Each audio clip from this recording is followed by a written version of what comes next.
Bonjour et bienvenue dans cette petite vidéo dédiée au cadre de l'exercice. Au niveau de la mise en place de l'activité professionnelle, donc quand on commence vraiment au tout début, le premier élément qu'il y a à faire, c'est effectivement d'avoir le fameux diplôme, d'accord, de masseur-kinésithérapeute, qui est celui qui nous ouvre la porte à cet exercice professionnel. Et donc soit on a ce diplôme en France, et dans ce cas-là, on peut travailler directement, soit on a un diplôme qui est de nationalité étrangère, et dans ce cas-là, on passe par un processus d'équivalence, d'accord? Mais c'est vraiment le b.a-ba sur le développement de l'activité. Une fois qu'on a notre fameux diplôme, on va aller s'inscrire donc au niveau du Conseil de l'ordre des masseurs kinésithérapeutes. Et ce Conseil de l'ordre, c'est le garant de la déontologie, d'accord? C'est un point qui est hyper important à comprendre et c'est pour ça je fais un petit récap vraiment du début. C'est que à partir du moment où vous avez une activité en tant que masseur kinésithérapeute, vous êtes obligé, d'accord, d'adhérer en fait au Conseil de l'ordre, qu'on ait une activité salariée, qu'on ait une activité libérale, d'accord. Pourquoi est-ce que je le mets là? Parce que c'est souvent l'objet de questions, parfois de confrères et de consoeurs qui me disent, voilà, moi je ne souhaite plus exercer une activité conventionnée, je souhaite être uniquement sur du hors convention, est-ce que je dois être rattaché au Conseil de l'ordre ou pas? Donc oui, à partir du moment où on a une activité en tant que masseur kinésithérapeute, qu'on a une activité salariée, qu'on a une activité libérale, que cette activité libérale soit conventionnée ou non, on est obligé d'être rattaché au Conseil de l'ordre des masseurs kinésithérapeutes qui vient régir l'ensemble de la vie professionnelle rattachée à cette profession. Et donc finalement, on a des évolutions, d'accord, qui viennent se faire au fur et à mesure des publications des lois. Donc on a des lois européennes qui sont publiées, qui viennent se transposer après au niveau de la loi française. Et tout ça, ça va faire varier aussi le code de déontologie. D'accord. C'est pour ça qu'on va le voir, on le verra ensemble dans le module qui est dédié à la partie visibilité et la partie communication, que c'est des démarches qui ont évolué et au fur et à mesure donc des lois, le Conseil de l'ordre a des recommandations qui vont évoluer et donc pour nous c'est pareil, d'accord. Donc ce qu'on voit là ensemble, c'est possible que dans 4-5 ans, la législation a évolué, dans ce cas-là on aura des nouveaux modules à la place de ceux que tu es en train de voir et c'est pour ça qu'il faut être régulièrement un petit peu, se renseigner régulièrement pour savoir est-ce que ça évolue ou pas, pour ne pas rester sur des acquis qui datent d'il y a plusieurs années.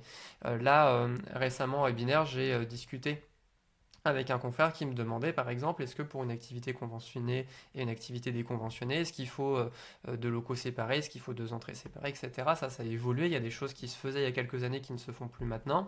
Donc tout ça on le verra bien sûr aussi un petit peu plus dans le détail par la suite. Mais tout ça c'est pour te dire que voilà, c'est pas parce que il y a une règle qui s'appliquait il y a quelques années qu'elle s'applique toujours maintenant.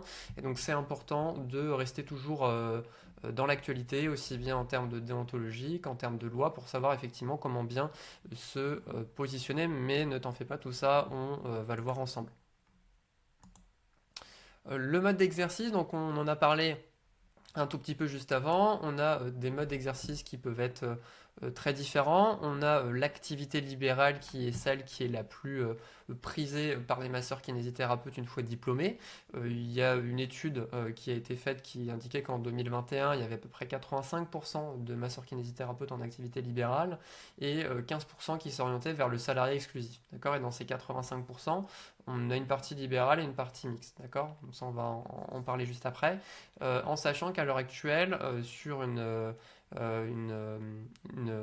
nombre démographique, une étude qui a été réalisée par le Conseil de l'ordre, en 2022, il y a 97 790 masseurs kinésithérapeutes sur des postes en France, donc métropole et DOM. D'accord. Donc on a cette activité libérale qui est prédominante. On a aussi une activité salariée, d'accord, qui est possible. Donc dans les deux cas, comme on l'a dit juste avant, on doit être inscrit au Conseil de l'Ordre. À partir du moment où on exerce en tant que masseur-kinésithérapeute, on doit être inscrit au Conseil de l'Ordre. Et il y a des cas possibles d'activités donc mixtes qui viennent cumuler activité libérale et activité salariée. C'est des choses qui se font de plus en plus. Moi, j'ai discuté avec une consoeur aussi qui m'expliquait qu'elle travaillait à l'hôpital public et que l'hôpital public leur avait proposé de réaliser des vacations en activité libérale sur des heures supplémentaires, d'accord? Donc ça se fait de plus en plus sur certains hôpitaux, ça se fait aussi dans des centres de rééducation qui parfois proposent de laisser le plateau technique un peu plus longtemps, etc. Donc on évolue aussi de plus en plus sur une activité qui va combiner finalement une partie libérale. En activité libérale, on a finalement deux possibilités. Ça, on ne le sait pas. En général, quand on est jeune diplômé et qu'on veut travailler en libéral, on va tout de suite se conventionner. D'accord? C'est la très grosse partie. Moi, je connais personne qui, d'emblée, après le diplôme, me dit moi, j'exerce en activité non conventionnée. Donc, on a ces deux options, l'activité non conventionnée et l'activité conventionnée. Donc il y a une différence entre les deux. L'activité non conventionnée, ça veut dire qu'on ne signe pas de convention nationale avec la sécurité sociale, avec l'assurance maladie. Donc ça veut dire que les patients, nos patients ne bénéficient pas des accords de prise en charge, d'accord, qui ont été négociés. En fait, c'est un accord, cette convention-là, nous permet de bénéficier de certains avantages, mais aussi vient restreindre une partie de notre activité. Ce qu'il faut savoir, c'est qu'au niveau de l'activité conventionnée, ce qui est indiqué dans un texte que je vais vous mettre dans les ressources qui regroupe la convention nationale et puis les différents avenants qui ont été rajoutés d'ici là, il est bien indiqué lorsque la caisse constate que depuis au moins 12 mois, le masseur-kinésithérapeute n'a facturé aucun acte à l'assurance maladie, elle l'informe qu'elle suspend l'application de l'ensemble des dispositions conventionnelles. Donc ça veut dire que finalement, pour rester conventionné, il faut avoir réalisé au moins un acte, d'accord, dans les 12 mois de son activité professionnelle.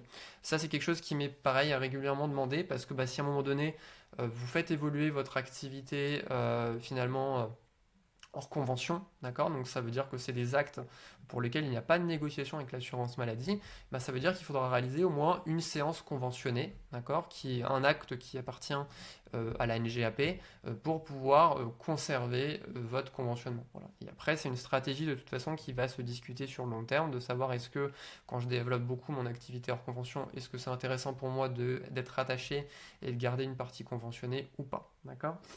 Donc voilà un petit peu pour cette question qui est régulièrement posée. La convention nationale des masseurs-kinésithérapeutes, donc c'est cette convention, c'est ce contrat qu'on vient signer, d'accord, avec l'assurance maladie. D'accord, donc c'est le fameux décret que vous voyez là. Donc cette convention nationale, elle date de 2007. Donc elle a été conclue le 3 avril 2007. Elle a été modifiée par 7 avenants à l'heure actuelle. Et le dernier avenant a été conclu le 13 juillet 2023. Donc ça veut dire qu'on a cette convention nationale qui régit notre activité professionnelle, et au fur et à mesure de ça, donc on a des avenants qui font partie d'une négociation, d'accord, avec l'assurance maladie, avec des syndicats représentatifs de la profession, et qui viennent faire évoluer finalement les conditions qui nous mettent en accord, d'accord, qui régissent notre activité professionnelle conventionnée. On verra que en tant que masseur kinésithérapeute, on a un champ de compétences qui est beaucoup plus large que l'activité conventionnée. L'activité conventionnée, c'est une partie de notre champ de compétences. Et donc cette convention nationale et ces avenants font que les modifications dans les avenants viennent s'appliquer automatiquement aux masseurs kinésithérapeutes qui ont décidé d'être conventionnés. On a par rapport à ça des avantages, d'accord, bien sûr, d'être conventionné.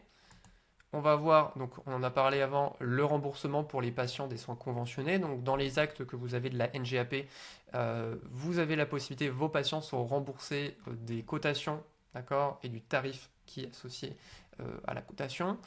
Donc ça, c'est vrai qu'on n'y pense pas souvent, mais c'est quelque chose qui est finalement assez sympa quand on lance son activité professionnelle, parce que ça nous permet d'avoir un apport de patients qui arrive comme ça assez facilement.